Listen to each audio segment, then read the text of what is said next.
Ya, comienzo a grabar.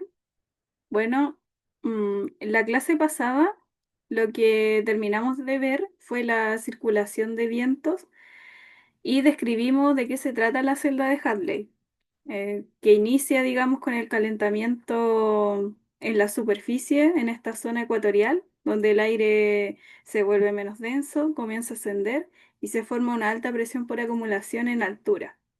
Por lo tanto, el viento tiende a ir hacia los costados como aparece aquí, pero en realidad está esquematizando que va hacia ambos polos.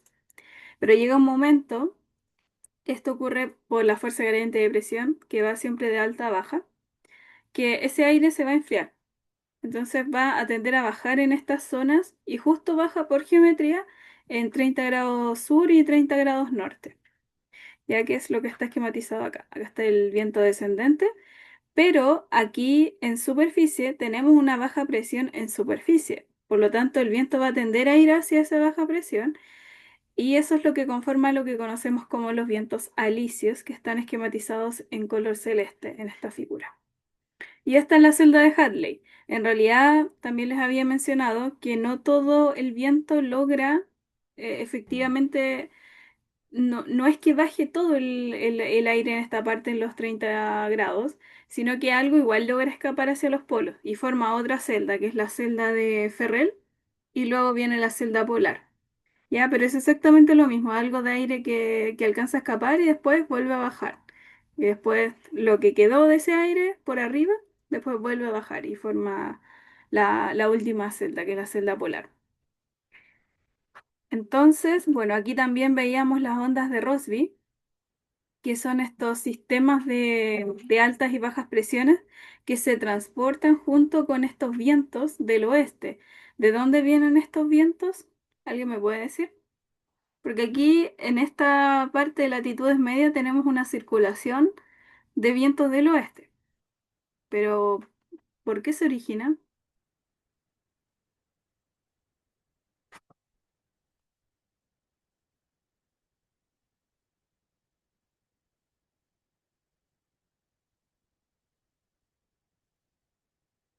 ¿Alguna idea? A ver, lo que estamos viendo acá es la superficie.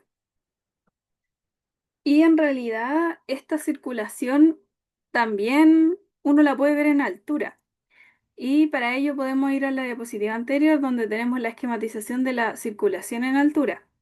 Ya en esta parte, estos círculos con puntos negros están indicando que el aire está saliendo de la pantalla, por lo tanto está subiendo. Parte de ese aire se va a tender a desviar hacia la derecha en el hemisferio norte y hacia la izquierda en el hemisferio sur.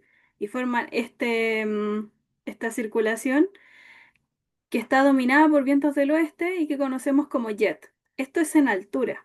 Por lo tanto, en altura yo voy a tener estos vientos que van a ir, digamos que del océano hacia el continente sudamericano. Ya, y esos vientos también tienen una respuesta en superficie. Por lo tanto, podemos ver esta circulación acá.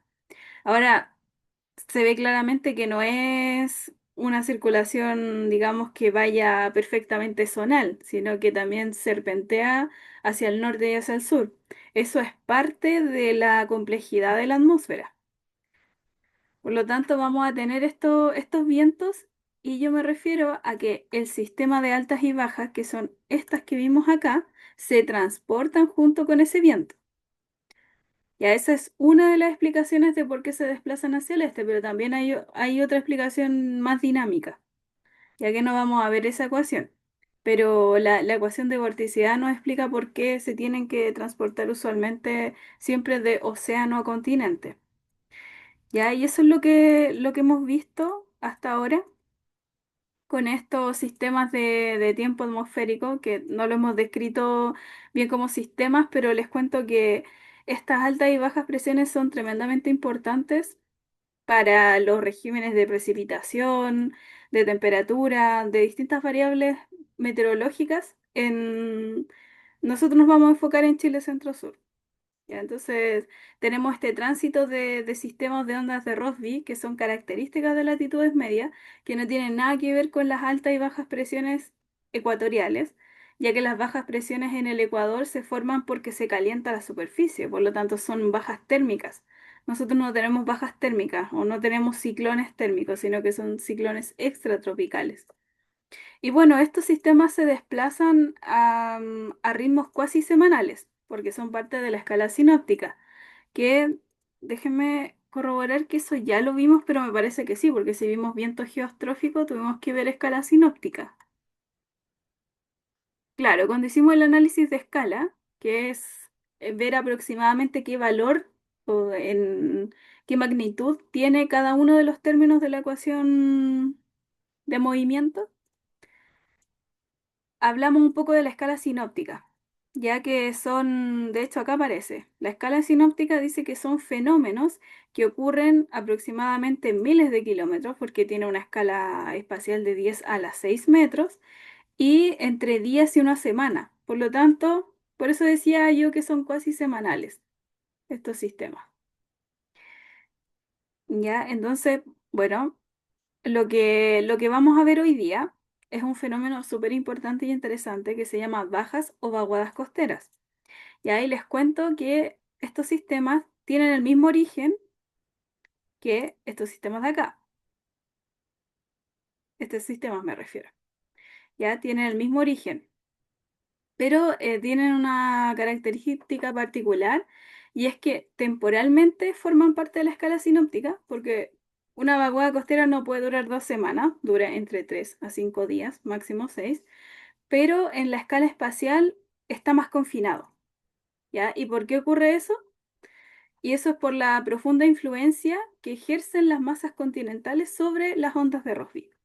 ¿Ya? Entonces, vamos a ir paso a paso explicando este fenómeno que decidí añadirlo al curso y se está implementando desde este semestre en versión vespertina y versión diurna, porque es un fenómeno que tiene mucho que ver con la contaminación atmosférica, con las condiciones de contaminación. Ya, entonces ahora sí que voy a dejar pantalla modo presentación y bueno, antes de hablar de los estratocúmulos, voy a ir en orden, por lo tanto, acá, no sé, algo pasó. Creo que se ve mal, ¿cierto? Se ve como hacia el costado una otra diapositiva o se ve completa, No, no se ve en modo presentación, profe. ¿no? ¿Y ahora sí? ¿Ahí sí? Ahora sí. Ya. Sí. Y ahora voy a ocultar nuestras caras para que se vea mejor el video. Ahora sí. Ya. Bueno, como les contaba, es un fenómeno meteorológico que dura entre 3 a 5 días, por eso el periodo cuasi semanal, pero su escala espacial es menor que la sinóptica. De hecho, pertenece a la mesoescala, que se llama, que es una escala un poquito menor. Y bueno, se origina porque los sistemas del tiempo atmosférico, o sea, las altas, bajas presiones de las ondas de Rossby, interactúan con las cordilleras de la costa y de los Andes.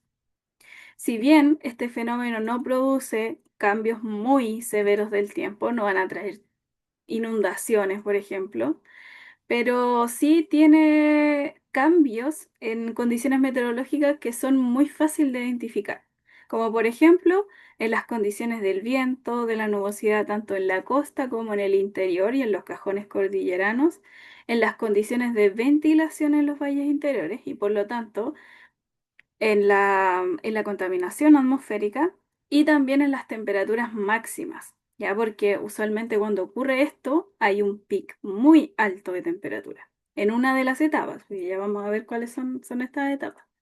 Y bueno, como dato adicional, es importante destacar que ocurren hasta 5 veces por mes en todas las estaciones del año, pero uno usualmente las identifica más en otoño y de otoño a primavera. Ya, de hecho, yo diría que durante todo el invierno y la primavera identifiqué muchas, muchísimas. O sea, prácticamente todas las semanas estaba viendo una baja costera.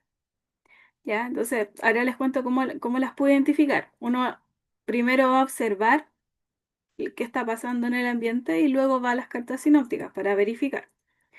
Por lo tanto, vamos a ver cuál es el escenario sinóptico típico de una baja costera. ¿Y a qué me refiero? Acá tenemos una imagen satelital donde se ven varias cosas y uno de lo más, alguna de las cosas más importantes es la nubosidad. ¿Cierto? Acá tenemos Sudamérica, nuestro país, y acá tenemos nubes. De hecho, ahí dice nubes bajas. Si ustedes pueden observar, acercándose un poquito más, tienen una forma bien particular, ¿cierto? Porque parecen algodones. Ya, eso se llaman estratocúmulos y es una condición típica en la costa centro-norte de nuestro país. Siempre vamos a encontrar estas nubes, pero este fenómeno va a influir mucho en esa cobertura. Va a haber un momento donde se va a despejar. Ya, entonces acá tenemos dos altas presiones que son estas marcadas en azul y una baja presión.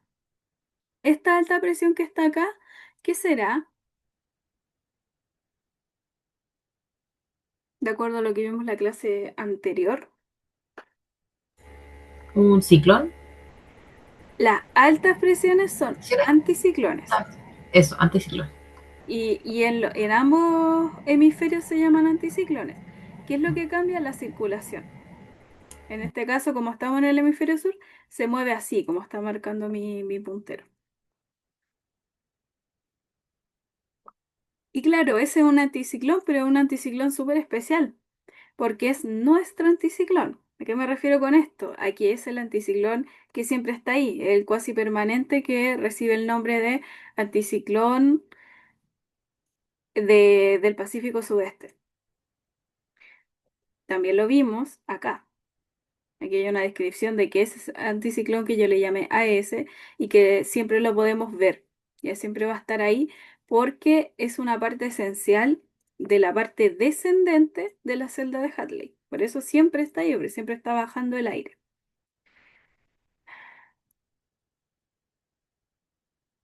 Bueno, de nuevo apareció la vista de moderador, creo que se llama eso.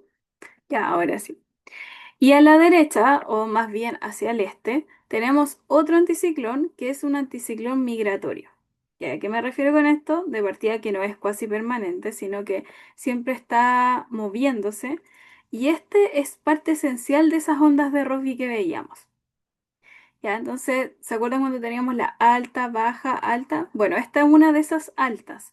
Por lo tanto, yo asumo que detrás de esta alta, por acá podría venir una baja por la misma continuidad de la onda. Por lo tanto, aquí tengo mi anticiclón SA, el cuasi permanente, y acá al este tengo mi anticiclón migratorio. Ya es súper importante de que nosotros tenemos que tener este elemento porque es el elemento sinóptico clave para la formación de la baja costera. Y acá, de hecho, se ve una caída de la presión, que es una baja presión con respecto al entorno. Ya usualmente los valores son bajo 1016 hectopascales, que es bastante poco. Es poquito porque si estamos a nivel del mar, por ejemplo, en esta parte, a nivel del mar, bueno, justo a nivel del mar tenemos 1003 hectopascales, ¿cierto? Pero este anticiclón usualmente tiene como 1022, 1023, por lo tanto 1016 es súper bajo con respecto a esta alta. Y bueno, esto me está mostrando el escenario sinóptico de una baja costera que ocurrió efectivamente en Chile Central el día 14 de octubre del año 2022. Y bueno, aquí está todos estos elementos importantes. Y esto es súper relevante y es que sin un anticiclón migratorio que sea más intenso que la S, quiere decir que tenga más presión en el centro, no ocurriría el fenómeno. Esos son los elementos claves. Ahora vamos a ver cómo se forma efectivamente. Y para eso tenemos esta figura que nos muestra la evolución de la depresión vaguada o baja, cualquiera de las tres palabras es válida, costera. Y bueno, acá tenemos de un paper de Garreau, Rutland y Fonsalida en el año 2002 que muestra un compuesto, dice, de la presión a nivel del mar. Ya contornos están cada 2 hectopascales. Y los vientos en 1000 hectopascales, que son las flechas.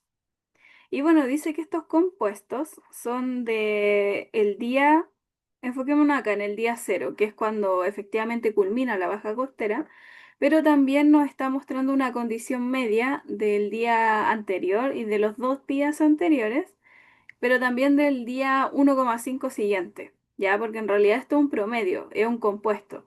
¿A qué me refiero con compuesto? Lo que hicieron estos autores fue tomar dentro de su periodo de estudio los días con bajas costeras, ¿ya? Porque ellos querían saber cómo se ve la atmósfera en esos episodios. Por lo tanto, tomaron todos esos días donde se sabía que había bajas costeras y sacaron un promedio de las variables que estamos viendo acá, de la presión a nivel del mar y de los vientos en superficie. Y encontraron esta situación. Ya, entonces vamos a los días anteriores, que está ahora marcado en verde, y a esa etapa le vamos a llamar la fase de desarrollo, que es cuando recién viene entrando el anticiclón migratorio, que en este caso está marcado por este H1. Por lo tanto, este H es nuestro anticiclón. Y en este caso, H1, fíjense dónde está. La latitud está aproximadamente un poquito más al norte de 45 grados sur. Entonces, está en latitudes ya, eso ya son latitudes altas. Y viene ingresando por el océano. De hecho, acá ya en el día anterior, que el día -1, ya está ingresando al continente. Y bueno, en el día cero, que es el día efectivamente de la baja costera, tenemos la fase de culminación. Y en esta parte, fíjense que en esta etapa se acoplan ambos anticiclones y forman una estructura bien especial que algunos dicen que es como un corazón, ¿cierto? O tiene la forma un poquito parecida a un riñón. Entonces, eso es un indicador de que efectivamente están acopladas ambas altas y que están formando esta baja costera. Y bueno, ahí está la baja también, no se alcanza a ver, está muy pequeño el número. No, no sé si son 1012 la verdad, el valor de la... pero ahí dice, bueno, en el día cero se detectaron o se encontraron 1016,5 hectopascales acá. Y bueno, el día más 1,5 es la fase de llenado o de término. Entonces vamos a ir paso por paso, fase por fase, viendo cuáles son las condiciones del tiempo que vamos a encontrar en cada una de ellas y qué lo caracteriza. Vamos a la fase de desarrollo. Ya, aquí tenemos el esquema. Yo tomé el día -1, podría haber tomado el día -2, pero este me sirve bastante para hacer la esquematización. Y bueno, yo les dije que el anticiclón migratorio, que es el H1, tiene que sí o sí ser más intenso que el anticiclón H. Por lo tanto, en su centro, en el centro del vórtice, tiene que tener más presión.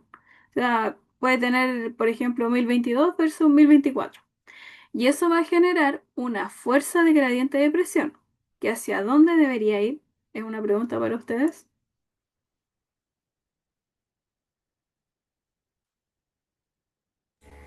Si mal no recuerdo, era de...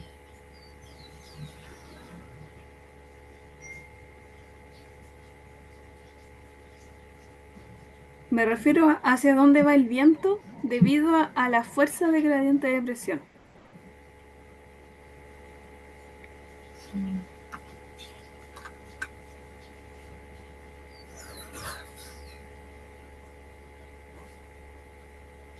Si no se acuerdan si va de alta a baja o de baja a alta, lo que Eso, tienen, de baja ¿cómo? alta o no? ¿De baja alta? Es contrario, porque Yo el sí. gradiente va de baja a alta. El gradiente de cualquier cosa siempre va de menor a mayor, o sea, apunta hacia el crecimiento. Pero como la fuerza del gradiente de presión tiene un menos, es opuesta al gradiente y va siempre de alta a baja. Por lo tanto, va a ir de el H1 hasta el H, ¿ya? Y bueno, ahí está, ahí lo marqué. ¿Cómo iría el viento costero, me refiero, entre estas altas?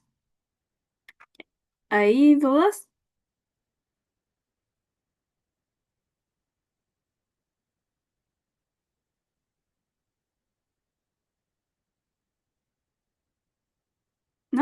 Ya.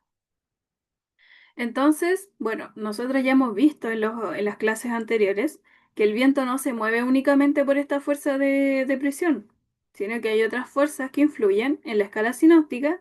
¿Y cuál es el equilibrio principal de la escala sinóptica? ¿Alguien me podría decir?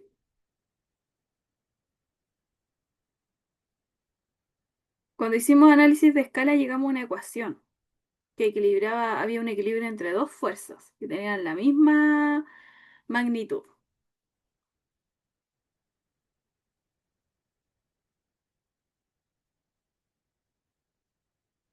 ¿Era esa fuerza que iba hacia el centro y la que iba hacia afuera? ¿O no? Centrípeta y la centrífuga. Ah, ya. ¿O no? No es esa fuerza, o sea, Ya. había que considerarla, pero ¿Mm? mira, cuando aquí formulábamos las ecuaciones de momentum, ¿cierto? En cada uno de los ejes, e identificamos a qué se refiere cada término. Y acá aparece en el eje X, en el eje Z, en algún lugar tenía que aparecer el omega cuadrado por R, ¿cierto? Que es el... Ah, ya, aquí aparece, en la Z, porque acuérdense que G sin asterisco era G asterisco más omega cuadrado por R. Ahora voy a la... Ya, habíamos dicho que la fuerza centrífuga, que es la fuerza ficticia, es omega cuadrado por R. Y ahí hacíamos aquí una esquematización y veíamos que omega cuadrado por R lo que hacía era reducir un poquito la magnitud del G asterisco, o sea, de la aceleración gravitacional. Ya vectorialmente, de hecho, genera ese G sin asterisco que no va hacia el centro de la Tierra. Por lo tanto, ahí, aquí tenemos la ecuación. G igual a G asterisco más omega cuadrado por R. ¿Ya? Y eso es una gravedad corregida, por lo tanto afecta al eje Z, al eje, me refiero de subida y bajada. Por lo tanto, en esta ecuación de momentum, ese omega cuadrado por R ya está inserto en ese término, en el G. Pues yo podría haber puesto acá, en vez de G, G asterisco más omega cuadrado por R. Pero eso es una cosa, estas son todas las ecuaciones de momentum. Pero nosotros hicimos un análisis de escala y llegamos primero en el eje Z a la ecuación hidrostática, pero después vimos la horizontal. Y fíjense que había dos términos que tenían una magnitud aproximada de 10 a la menos 3, ambas. Por lo tanto, se genera el balance geostrófico, que es el equilibrio entre la fuerza de Coriolis y la fuerza de gradiente de presión. A eso me refiero. Este es la principal ecuación de la escala sinóptica. ¿Ahora van recordando? ¿Sí o no? ¿Sí? Ya, ya, es que como oculté la visión de las cámaras, cuando les pregunto no veo si están afirmando, así que lo ideal sería que me hablaran. Ya. Acá tenemos entonces el balance geostrófico, que de hecho nosotros despejamos el U y el V, que es el viento geostrófico, y obtuvimos una expresión que dependía del F, por lo tanto del hemisferio, y del gradiente de presión. Ya sabemos que el viento geostrófico se desvía, acá de hecho aparece, hacia la derecha en el hemisferio norte y hacia la izquierda en el hemisferio sur. Acá, por ejemplo, veamos este hemisferio sur. Yo tengo una configuración que me dice que tengo una alta presión acá en el sur y una baja presión hacia el norte. Por lo tanto, la fuerza gradiente de presión, a ver, un momento, quiero mejor mostrarlo como paso por paso para que se entienda acá. Ya, acá tengo una alta presión y acá una baja. Por lo tanto, mi fuerza de gradiente de presión siempre va a ir de la alta a la baja y va a ser ese vector que dibujé ahí. Por otra parte, si estamos en balance geostrófico, eso quiere decir que esta fuerza se equilibra completamente con la fuerza de Coriolis, que tiene que ir, por lo tanto, en la misma dirección y en sentido contrario. Y aquí está esquematizado. Ahora, el viento geostrófico yo lo podría calcular perfectamente con estas ecuaciones, que fue lo que hicimos, de hecho. Pero una técnica que nos permite visualizar el viento mucho más rápidamente es decir, bueno, yo tengo mi viento original debido a la fuerza gradiente de presión, ¿cierto? Por lo tanto, se tiene que desviar hacia la izquierda, porque estoy en el hemisferio sur. Por eso el viento geostrófico va hacia allá, que es el UG. En este caso es un viento U, un viento zonal, no un viento meridional. ¿Por qué? Porque el gradiente de presión es en el eje Y. Va de norte a sur, me refiero.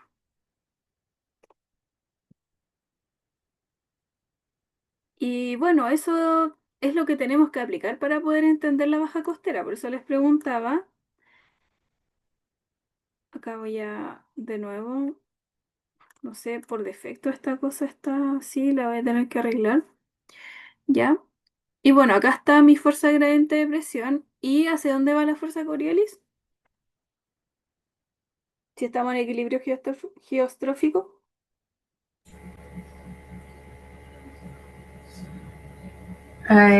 Hacia la izquierda. Claro, eso sería el viento geostrófico, pero la fuerza de Coriolis va Ah, hacia abajo. claro, Hacia abajo, hacia el, perdón, hacia el sur. ¿Ya? Y claro. aquí el Sí. viento que va hacia el oeste, que es el morado, ese es el viento geostrófico. Ya. ¿Qué significa esto? Que debido a la presencia de este anticiclón migratorio, se genera una componente geostrófica del viento que es un viento del este. Acuérdense que nosotros hablamos de viento desde donde viene, no hacia dónde va. Y este viento proviene completamente del este. ¿Ya? Y esto es un escenario sin topografía.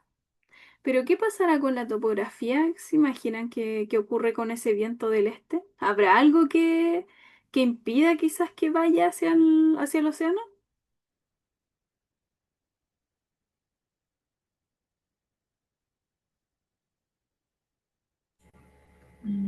No sé, la cordillera, no sé. Ya la cordillera importa mucho, de hecho, ambas cordilleras, Ah, la de la costa y la de los Andes. La de la costa tiene una altura media de 1000 metros sobre nivel del mar. Ya, por lo tanto, por lo menos en los primeros 1000 metros de altura, no voy a tener viento del este. Voy a tener solo fuerza gradiente de presión hacia el norte y fuerza Coriolis, por supuesto, hacia el sur. Pero se va a inhibir ese viento. Y eso va a generar que el viento del sur, que el viento debido a la fuerza gradiente de presión, este que está acá, se acelere. ¿Ya? Así que vamos a tener solo ese viento que está ahí. Y bueno, ese viento del sur trae agua cálida o agua fría hacia el Chile central. ¿Qué creen ustedes? yo creo que agua fría. Agua fría, ¿cierto? Porque es viento que viene del sur. Por lo tanto, está a menor temperatura. Solo por un tema radiativo. La máxima eficiencia en el calentamiento de radiación está siempre en el ecuador. Por lo tanto, si me voy hacia el sur, a medida que me voy más hacia el sur, más frío va a ser. En este caso, más frío va a ser el mar. Ya, entonces ahí dibujé, y bueno, dibujé el viento del este como muy, muy reducido, ¿cierto? Y bueno, esto es lo que les había comentado, que el relieve costero va a inhibir el viento del este, por lo menos en los 1000 primeros metros. Y bueno, estos vientos también que les comenté del sur se les llama surazos. Y ahí son súper importantes también porque traen agua fría. Enfrían anormalmente la temperatura superficial del mar en esta área. Por lo tanto, eso quiere decir que sobre los 1000 metros yo sí voy a tener una componente de viento del este, ¿ya? Tanto sobre el océano como sobre la franja costera. Pero esa componente va a ir desapareciendo sobre el continente, ¿ya? Y va a generar este esquema que es muy bonito, que muestra bastantes cosas. Fíjense en los vectores azules. Los vectores azules muestran el viento del este que está justo por encima de la cordillera. Y ahí también muestran parte de ese viento que está aquí en los valles interiores. y que además baja por la cordillera de los Andes, por esta vertiente de la cordillera de los Andes. Y bueno, les cuento que esto se conoce como divergencia del viento, porque en lugar de converger hacia un punto, se están alejando de un punto. Y esa divergencia se compensa con un movimiento vertical, que se conoce como subsidencia, que son estas flechas que están acá, que es aire simplemente que está bajando. Ya, entonces lo que tenemos que pensar es que todo lo que ocurre en la atmósfera siempre es compensado por otro movimiento. O sea, no es gratuito. Ya, entonces eso quiere decir que por el hecho de que está este anticiclón migratorio posicionado en esta parte, nosotros vamos a tener aire descendente principalmente sobre los valles interiores, que sería, si ocurriera en Chile Centro Sur, sería Santiago. ¿Ya? Y por lo tanto, el aire al bajar se calienta y se comprime. Todavía no hemos llegado a la explicación de por qué se comprime, pero sí podemos entender por qué se calienta. Porque acuérdense que cuando yo subo por la atmósfera tengo menos temperatura. Por lo tanto, el aire que baja tiene que calentarse a medida que baja. Y bueno, acá tenemos, de hecho, una esquematización y las ecuaciones que explican esta compensación. Yo no les voy a preguntar esto en el control. Ya, bueno, en el control ni siquiera entra esta materia, sino que en la prueba. Pero no les voy a hacer demostrar esto, sino que lo que necesito que se entienda es esta compensación de movimiento. Y acá aparece una ecuación que ya habíamos visto antes, que es para la divergencia del viento. Y bueno, cuando esa divergencia es mayor que cero, lo que nos indica es que si nosotros tenemos un punto, el viento se va a alejar de ese punto y va a generar una configuración parecida a esta. En cambio, cuando la divergencia es negativa, es equivalente a decir que tenemos una convergencia. Por lo tanto, si tengo un punto, los, los vectores van a tender a ir hacia ese punto. De ahí la palabra convergencia, de que tienden a converger en esa área. Y bueno, acá tenemos una ecuación, pero lo que me importa es que veamos este esquema, que fíjense que tenemos en la superficie viento que tiende a ir hacia un punto y eso se compensa necesariamente con ascenso, siempre que tengamos eso. Y de hecho, esto es lo que pasa en el Ecuador. Pues nosotros tenemos, acuérdense, que calentamiento, y por lo tanto ese calentamiento hace que el viento tienda a ir hacia esa área porque se genera una baja presión en esta parte. Por lo tanto, el viento de alta baja presión va a tender a converger en esta parte, que son los vientos alisios, y eso se va a traducir en un ascenso. ¿Ya? Por lo tanto, yo les había comentado que esa es una retroalimentación positiva, porque yo ya tengo ascenso, por una parte porque se calienta esta parte, y luego tengo toda esta circulación de la celda de Halley, del aire que sube, después tiende a ir hacia los polos, después baja, y después vuelve a tender a llegar acá, pero esa misma convergencia también alimenta el ascenso que ya tenía inicialmente. Y ahí por eso se mantiene efectivamente eso siempre ahí, siempre está circulando de esa forma. Y por otra parte, cuando tenemos divergencia, que es cuando los vectores se alejan de ese punto, vamos a tener subsidencia, que se le llama, que es aire descendente. Creo que se va a cortar la reunión. Me dice que quedan 4 minutos. Bueno, entonces cuando se corte la reunión, esperamos 15 minutos y nos volvemos a conectar y ahí vamos a tener el break, ya en ese lapso.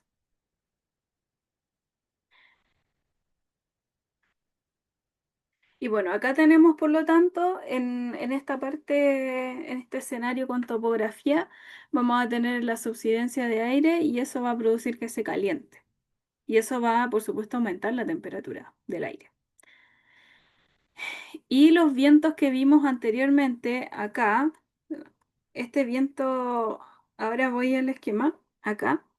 Fíjense que también hay un viento que baja por esta ladera de la cordillera de los Andes y que tiene un nombre súper especial, que yo creo que algunos ya lo han escuchado. personas que están súper familiarizadas con eso, que son los vientos del este que en la zona norte se llaman terral, la zona central, ¿cómo se llamarán?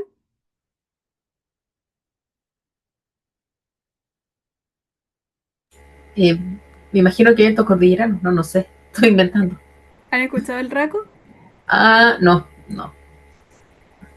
Sí, profe, no me acordaba cómo se llamaba, pero le dicen el raco en Puente Alto. Sí, Puente Alto, Mm. incluso un poquito más hacia el Cajón. ¿Y han experimentado cuando llega ese viento?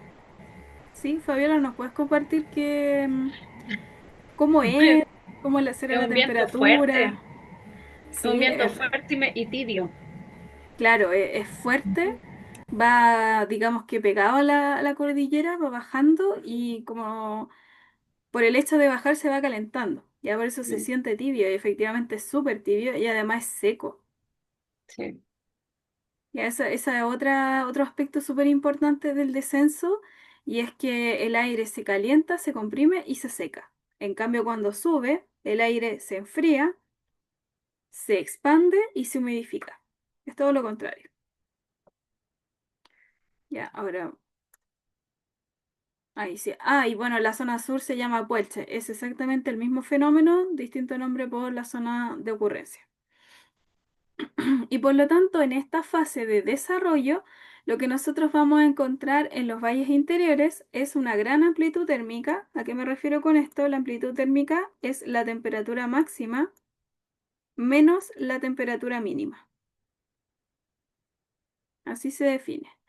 También voy a tener condiciones muy calmas y secamiento del aire, cielos mayormente despejados y episodios de contaminación. Vamos a ir paso por paso, no alcanzo porque se va a cortar la reunión. Pero también les cuento que las nubes se generan en nuestro planeta, se generan por ascenso. Ya, entonces como nosotros no tenemos ascenso y tenemos todo lo contrario, sino que descenso, no se pueden formar nubes. Y a eso se refiere con que tenemos condiciones calmas y también cielos despejados. Ahí está la explicación de las dos. Ya, y los episodios de contaminación los voy a explicar a la vuelta. Ya, pero lo último es que en la costa vamos a tener los surazos, ya que van a enfriar un poquito la temperatura superficial del mar en la costa. Ya yo creo que a se mí va a no me cortar. sale ningún mensaje que se va a cortar, no sé, ¿No? A mí me no, parece. yo no veo nada que se va a cortar. A mí sí me aparece, me dicen 21 segundos restantes, pero otra vez no sé a quién le pareció lo mismo y nunca Mm, se cortó. Ah, sí, ahí me apareció, menos de un minuto. ya puede ser que no se corte. Mm.